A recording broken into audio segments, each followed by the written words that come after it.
5월 14일 날마다 주께로 말씀 묵상 보도록 하겠습니다. 오늘 본문은 누가복음 4장 16절에서 30절 말씀입니다. 오늘 본문에 예수님은 공생의 초기 사역을 이제 시작하시는 것을 보게 되는데요. 예수님은 나사렛에서 이 안식일날 회당에 들어가십니다. 16절을 보시면 늘 하시던 대로라고 기록되어 있죠. 유대인들은 흩어져서 살았지만 유대인 성인 남자 10명이 모이면 회당을 만들었습니다. 그래서 그곳에서 모여서 안식일마다 말씀을 읽고 설교를 하는 그들의 예배를 드렸던 것이죠. 아마도 예수님은 이 장소에 몇 번 가셨던 것으로 보여져요. 그 예수님은 회당장을 통해서 설교할 기회를 얻었고 여기에서 설교를 해달라는 요구를 받았던 것이죠. 아마도 예수님은 이 고향 회당에 여러 번 방문하셨기 때문에 어느 정도 예수님을 알고 있지 않았을까 하는 생각이 듭니다. 예수님은 이 말씀을 전하시기 위해서 성경을 펴셨는데 그 본문은 이사야 61장 1절에서 2절 말씀이었어요. 그 내용을 잠깐 살펴보면 가난한 자에게 복음이 전파되고 포로된 자에게 자유함을 주고 눈먼 자에게 다시 보게 되며 눌린 자에게 자유함을 줄 것이다 라는 말씀입니다. 그런데 예수님께서는 이 말씀을 읽으시고 나서 오늘 너희 귀에 응하였느니라 라고 말씀하세요. 이 말씀은 메시아가 오셔서 하실 일을 말씀하시는 것인데 이 말씀이 너희 가운데 이미 성취되었다라고 말씀을 하고 계신 것이죠. 아마 본문에 이 내용들이 다 기록되어져 있지는 않지만 예수님은 이 말씀을 해석하시고 풀어서 가르쳐 주셨던 것으로 보여집니다. 그리고 회중들은 이 말씀을 듣고 놀랍게 여기고 또 이 말씀의 은혜를 많이 받았습니다. 그리고 예수님을 칭찬했던 것으로 보여져요. 탁월하게 이사야의 예언을 풀어가시는 것을 보면서 사람들은 예수님을 주목하기 시작했던 것이죠. 그러자 사람들은 자연스럽게 과연 저 사람이 대체 누구야? 라는 관심을 갖게 됐어요. 우리도 방송에서 누가 뜨면 그 사람의 출신, 배경이 궁금해지기 시작하면서 포털 사이트에 검색을 해보기도 하고 하죠. 역시 유대인들도 예수님이 누구신가에 대한 관심을 갖게 되었던 것 같아요. 그런데 그들은 예수님의 존재를 잘 알고 있었습니다. 바로 나사렛 지방의 목수 출신 요셉의 아들이었던 것이죠. 당시 목수는 사회 신분 계급 중에서 가장 낮은 위치였어요. 하루하루 그냥 품삯을 받고 하루의 삶을 유지해 나가는 그런 정도의 사람이었습니다. 그런데 결국 그들은 여기에서 막혀버립니다. 놀랍게 말씀을 풀어가시는 것을 듣고 또 예수님을 칭찬하고 은혜를 받았으면서 그의 신분과 출신을 알고 난 이후에는 외면해버리고 마는 것이죠. 그러자 예수님은 24절에 선지자가 고향에서는 환영을 받는 자가 없느니라 라고 말씀을 하세요. 요셉의 아들로 자랐고 한 동네에서 늘 보았던 그런 아이, 그리고 자라서는 아버지 밑에서 목수의 일을 하면서 같이 생업을 도와 살아갔던 한 명의 청년.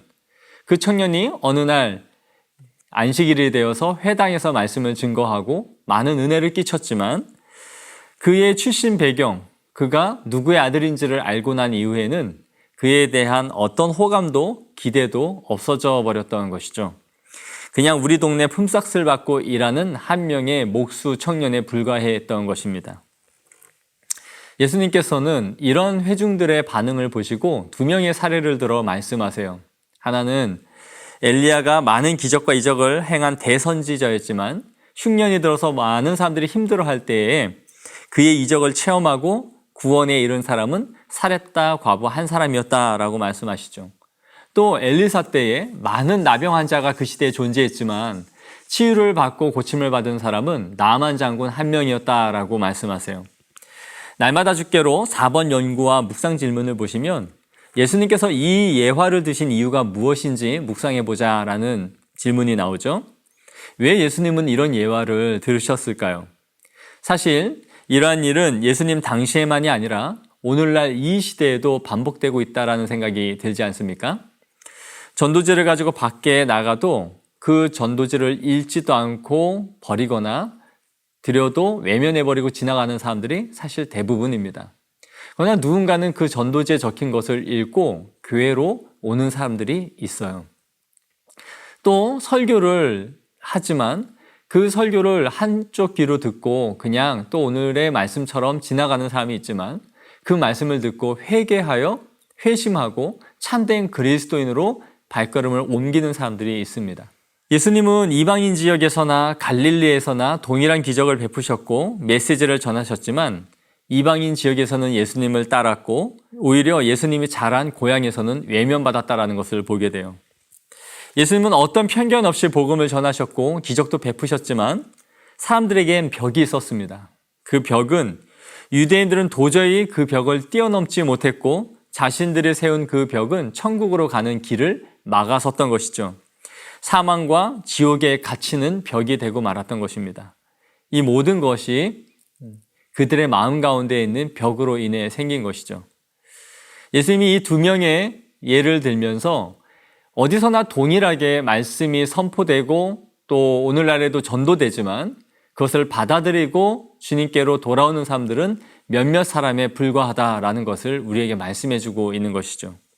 날마다 주께로 5번 질문에서 우리가 세상적인 판단으로 하나님의 말씀과 능력을 가둔 적이 없는지 질문하고 있습니다. 유대인들은 정확하게 예수님을 보았습니다. 나사렛 출신이라는 것, 요셉의 아들이라는 것, 그의 직업이 목수라는 것, 그리고 그의 형제들까지도 잘 알고 있었어요. 그러나 그들이 보고 있는 것은 예수님의 육신, 인간적인 모습만을 보고 있었던 것이죠. 그리고 그 지식으로 인해 더 이상 예수님을 메시아로 받아들일 수 없었던 것입니다. 그들은 예수님의 감추어진 신분을 알지 못했던 것이죠. 그분이 나사렛 출신이기 이전에 하늘나라의 왕이시라는 것, 그리고 요셉의 아들이기 이전에 하나님의 아들이라는 것을 도저히 볼 수 없었던 것입니다. 오늘날 이 시대도 그렇지 않습니까? 예수님이라는 이름 사람들이 밖에 나가면 다 알고 있어요. 그리고 그분이 무슨 일을 했느냐라고 물으면 십자가에 달려 우리의 죄를 위해서 돌아가셨다라는 정도는 상식적인 수준으로 다 알고 있습니다. 세계 4대 성인 중에 한 명 정도로 예수님은 고백되고 있는 것이죠. 그러나 이들은 성경에 나온 것은 신화라고 말하고 예수님의 기적과 이적도 받아들이지 않습니다. 그들의 눈은 가려져 있고 어두워져 있는 것이죠. 하나님의 아들로 인정하지 않는 과학이라는 편견과 또 성경에 나오는 성인 중에 한 명으로만 받아들일 뿐 예수님의 하나님의 아들 되심을 도저히 인정하지 않는 것이죠. 우리에게 믿음의 눈을 주셔서 우리 예수님을 볼 수 있게 허락된 성도들의 눈은 복되고 아름답습니다. 또 우리 주변의 편견과 자신의 판단으로 인해서 살아가는 많은 사람들의 눈을 열어줄 수 있는 것이 우리 그리스도인임을 기억하면서 오늘도 이 말씀을 가지고 살아가는 성도들이 되어지기를 원합니다.